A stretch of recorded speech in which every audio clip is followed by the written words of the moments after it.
È iniziato dalla sua abitazione l'ultimo viaggio di Nicola Tognana, attraversando i vicoli di quella Treviso che amava tanto.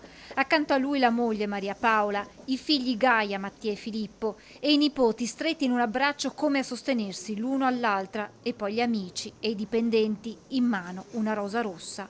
Il corteo funebre ha attraversato il centro della città fino al Duomo, dove Don Mario Salviato ha concelebrato insieme a Don Gianni e Don Silvano le esequie.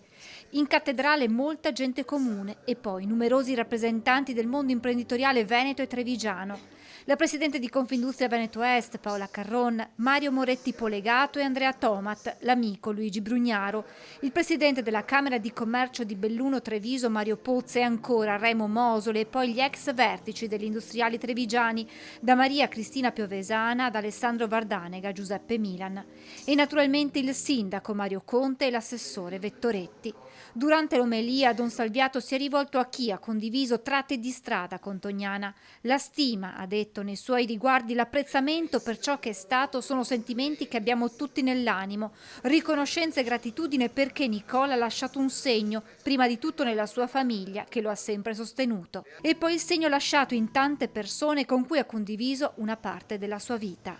Le responsabilità in ambito nazionale come vicepresidente di Confindustria, in ambito provinciale alla guida di un'industria a Treviso prima e poi della Camera del Commercio, non l'hanno mai distolto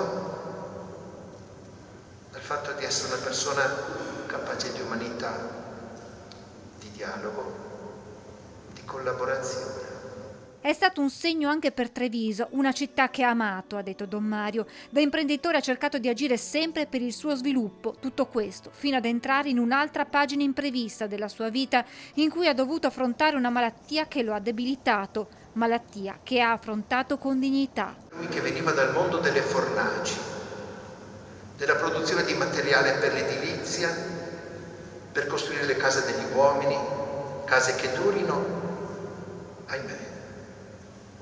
La malattia ha vissuto in prima persona la fragilità. L'ultimo saluto, quello di Daniela Gibbina, a nome dei lavoratori del gruppo Tegolaia. La sua capacità di navigare in mari diversi, reggendo sempre solidamente il timone, ci ha dato la possibilità di lavorare in modo sereno e sicuro.